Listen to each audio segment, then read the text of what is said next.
তারেক রহমানের নেতৃত্বে বিএনপি ক্ষমতায় এসেছে পাক্কা 4 মাস হলো। পুলিশের পরিসংখ্যান বলছে এই 4 মাসে প্রতিদিন গড়ে 10টিরও বেশি খুনের ঘটনা ঘটেছে। দিনে দুপুরে প্রকাশ্যে অস্ত্র নিয়ে এসে একের পর এক খুন করার ঘটনা ঘটলেও সন্ত্রাসীরা থেকে যাচ্ছে ধরাছোঁয়ার বাইরে। শুধু রাস্তাঘাটই নয়, সন্ত্রাসীরা মসজিদের ভেতরে ঢুকেও গুলি চালাচ্ছে, যেটি অতীতে দেখা যায়নি। আর ছিনতাইয়ের ঘটনা এত বেশি ঘটছে যে খোদ পুলিশই তার হিসেব রাখতে পারছে না। চলন্ত মোটরসাইকেল কিংবা রিকশায় হামলা চালিয়ে বেপরোয়াভাবে ছিনতাইয়ের ঘটনা ঘটছে। পুলিশও এসব হামলা থেকে রেহাই পাচ্ছে না।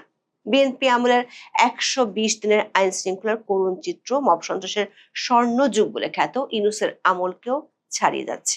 বিশেষজ্ঞদের অনেকের কাছে বিএনপি সেই 2001 সালের আমলের চিত্রটা ফিরে আসছে, কারণ ওই সময় সন্ত্রাসের কারণে তটস্থ ছিলেন বিএনপির ওয়ার্ড কমিশনাররাই, আর এখন খুন হচ্ছে বিএনপি নেতারাই। প্রশ্ন হলো, দেশের আইন শৃঙ্খলা পরিস্থিতির এই ভয়াবহ চিত্র কেন, যেখানে সাধারণ মানুষ তো আছি, দলটি নেতা থেকে পুলিশও নিরাপদ নয়। আবার বিএনপির চৌকস নেতাকে স্বরাষ্ট্র মন্ত্রণালয়ের দায়িত্ব দেওয়া হলেও পরিস্থিতি এতটা নাজুক হচ্ছে কেন? বিস্তারিত জানতে চলুন যাওয়া যাক বিশ্লেষণে।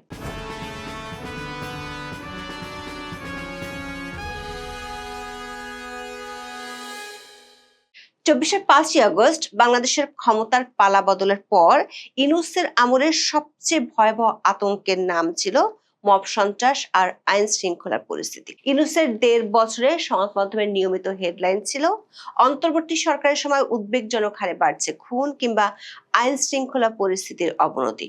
উদ্বেগ, আতঙ্ক বেড়েছে অথবা নিরাপত্তা নেই কোথাও। ইউনূসের আমলে প্রথম 10 মাসে 3,500-এর বেশি খুন হয়েছিল। ত্রয়োদশ জাতীয় সংসদ নির্বাচনের পর বাংলাদেশের মানুষ আশা করেছিল ইউনূস আমলের সেই দুঃসময় শেষ হবে। বিশেষ করে অন্তর্বর্তী সরকারের সময়ের চেয়ে আইন শৃঙ্খলা পরিস্থিতি ভালো অবস্থায় ফিরবে, এমন আশা ছিল দেশের মানুষের। কিন্তু বিএনপি ক্ষমতায় এসে একদিকে অনেক পুলিশের চাকরি খেয়েছে, আর একদিকে ব্যাপক রদবদল করেছে। তবে বর্তমান সরকারের গত 4 মাসে দেশের আইন শৃঙ্খলার তেমন উন্নতি হয়নি, বরং অনেক ক্ষেত্রে অবনতি হয়েছে। পুলিশ সদর দপ্তরের তথ্য অনুযায়ী গত 3 মাসে সারা দেশে 915টি হত্যাকাণ্ডের মামলা নথিভুক্ত হয়েছে, অর্থাৎ গড়ে প্রতিদিন 10টিরও বেশি খুনের ঘটনা ঘটেছে। এই 915টি হত্যাকাণ্ডের মধ্যে বিএনপি ক্ষমতা গ্রহণের ঠিক পরপরই অর্থাৎ মার্চ মাসে 317টি, এপ্রিলে 288টি ও মে মাসে 310টি মামলা দায়ের হয়েছে। এবার দেখা যাক ইউনূসের আমলে মানে গত বছরের এমন সময় খুন খারাপের চিত্র কেমন ছিল। 2025 সালের এই সময় 3 মাসে 994টি মামলা হয়েছিল। এর মধ্যে সর্বোচ্চ ছিল গত বছরের মে মাসে। ওই মাসে 341টি খুনের মামলা রেকর্ড করা হয়েছিল। এবার দেখা যাক আওয়ামী লীগ আমলে মানে 2024 সালে একই সময়ের চিত্র কেমন ছিল। 2024 সালের একই সময় হত্যাকাণ্ডের কারণে দায়ের হওয়া মামলার সংখ্যা ছিল 794টি, মানে প্রায় 150 থেকে 200টি কম ছিল। পুলিশ সদর দপ্তরের তথ্য বলছে আওয়ামী লীগ আমলের তুলনায় 2026 সালের প্রথম 3 মাসে দেশে হত্যাকাণ্ড বেড়েছে 14%। ডেইলি স্টার এক প্রতিবেদনে বলা হয়েছে চলতি বছর এই 3 মাসে সবচেয়ে বেশি 260টি খুনের ঘটনা ঘটেছে ঢাকা রেঞ্জে। এরপর চট্টগ্রামে 186টি, রাজশাহীতে 106টি, খুলনায় 84টি মামলা হয়েছে। মেট্রোপলিটন এলাকাগুলোর মধ্যে বরাবরের মতোই শীর্ষে ঢাকা, যেখানে 57টি হত্যাকাণ্ডের ঘটনা ঘটেছে। গত 7 জুন টিআইবি তাদের এক রিপোর্টে বলেছে সরকার গঠনের প্রথম 100 দিনে দেশে খুন, ডাকাতি, ছিনতাই ও অপহরণের মতো অপরাধের ঘটনা বেড়েছে। সংস্থাটির পর্যবেক্ষণ অনুযায়ী গত মার্চ ও এপ্রিল 2 মাসে দেশে 605টি খুন, 196টি অপহরণ, 294টি ছিনতাই এবং 90টি ডাকাতির ঘটনা ঘটেছে। বিশ্লেষকরা মনে করেন পরিসংখ্যানে ঠিক বোঝা যাবে না দেশের আইন শৃঙ্খলা পরিস্থিতি কতটা খারাপ হয়েছে। গত কয়েক মাসে এমন কিছু ভয়াবহ ঘটনা একের পর এক ঘটেছে, যেগুলোর কারণে আতঙ্ক বাড়ছে আরো বেশি। বাংলাদেশের আইন শৃঙ্খলা পরিস্থিতির চিত্র কতটা খারাপ তা বোঝার জন্য 16 জুন একদিনের চিত্রই যথেষ্ট মনে হতে পারে। 16 জুন বেলা 11টার দিকে রাজধানীর শেখের থেকে 7 নম্বর সড়কের মাথায় এক বিকাশ এজেন্টকে কুপিয়ে 3.5 লাখ টাকা লুট করে ছিনতাইকারীরা। বিকালে তাদের ধরতে অভিযানের নামে পুলিশ।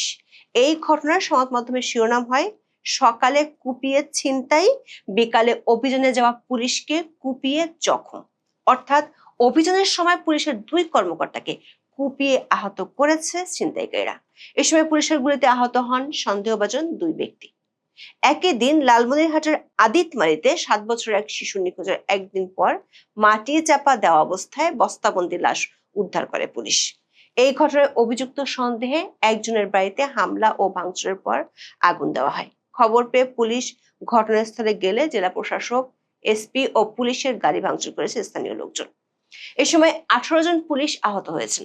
পরিস্থিতি নিয়ন্ত্রণে বিজিবি মোতায়েন করা হয়েছে। দর্শক, প্রকাশ্য দিবালোকে খুন, ছিনতাই আর পুলিশের উপর হামলা ভয়াবহ রকমে বেড়েছে। 13 জন চট্টগ্রামের রাউজান উপজেলার জনাকীর্ণ বাজারে যুবদল নেতা মাসুদুল হক চৌধুরীকে প্রকাশ্য দিবালোকে গুলি করে হত্যা করা হয়। সিসিটিভি ফুটেজে দেখা যায় একটি অটোরিকশায় করে 5 থেকে 7 জন সশস্ত্র ব্যক্তি এসে খুব কাছ থেকে তাকে লক্ষ্য করে গুলি চালায় এবং ফাঁকা গুলি ছুটতে ছুটতে পালিয়ে যায়। স্থানীয়রা এখন রাউজানকে সন্ত্রাসের জনপদ হিসেবে আখ্যায়িত করেছেন। 24-এর 5ই আগস্টের পর থেকে কেবল রাউজানে অন্তত 25 জন নিহত হয়েছেন। এর মধ্যে 18টি মৃত্যুই রাজনৈতিক বিরোধের কারণে। একই সময় শতাধিক গোলাগুলি ও সংঘর্ষের ঘটনায় গুলিবিদ্ধ সহ 350 জনের বেশি মানুষ আহত হয়েছেন।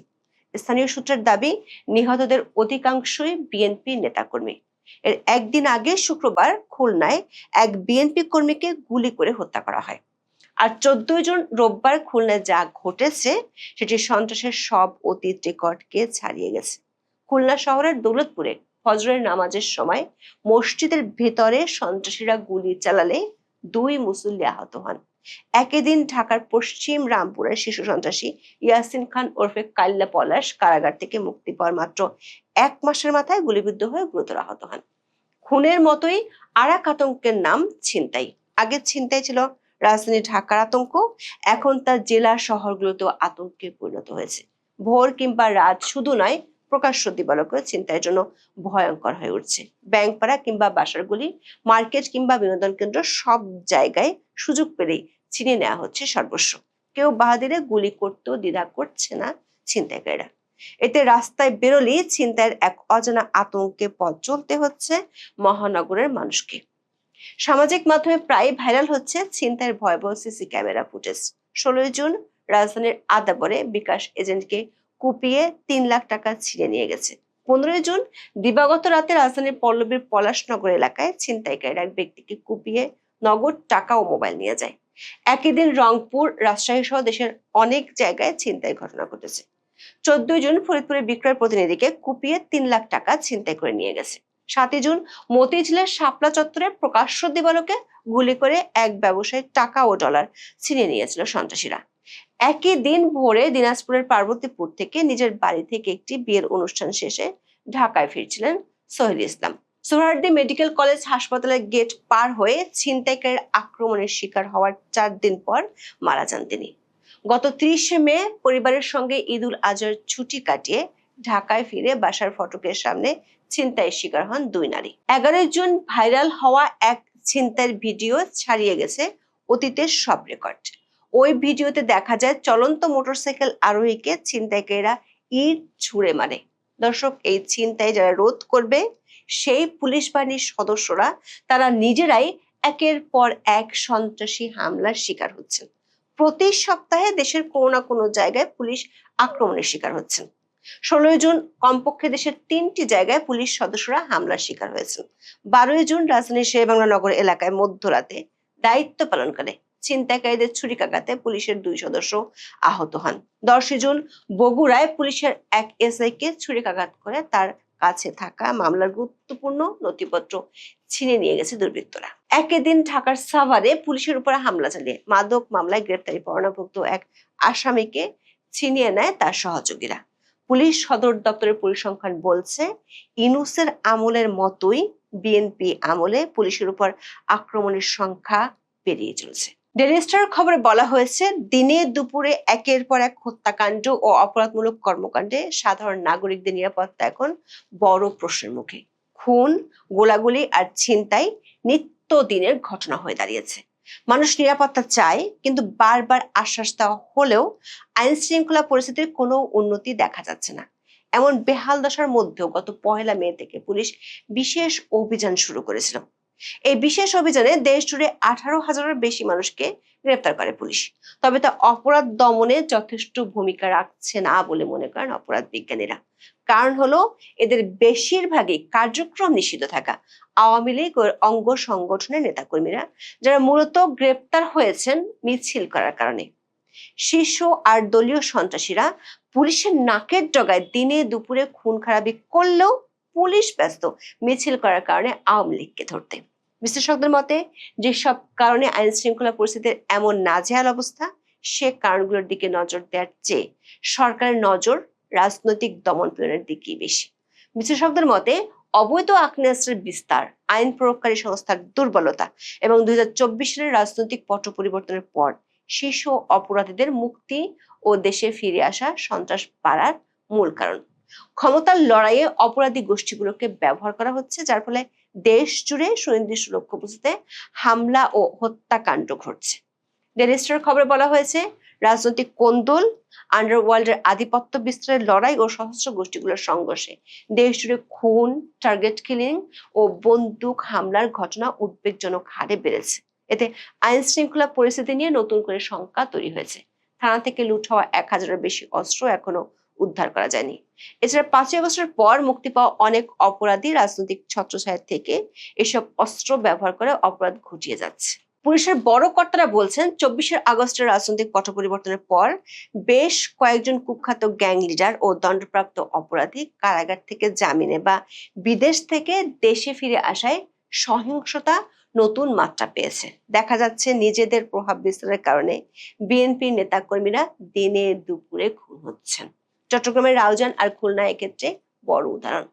সাবেক পুলিশ কর্মকর্তারা মনে করেন, বিএনপি 2001 সালে ক্ষমতায় আসার পর একই ধরনের পরিস্থিতি তৈরি হয়েছিল। তখন সন্ত্রাস এতটাই বেড়েছিল, বিএনপির ওয়ার্ড কমিশনাররা সাক্ষাৎ জমদূতকে দেখতে পেতেন।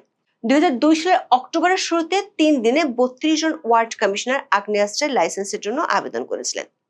বিএনপি সরকার তখন গানম্যানও দিয়েছিল, তাতেও সন্ত্রাস না কমায় বাধ্য হয়ে ওই বছরের 17 অক্টোবর সেনাবাহিনীর নেতৃত্বে অপারেশন ক্লিন হার্ট শুরু করেছিল, যেটি পরে ব্যাপকভাবে সমালোচিত হয়েছিল।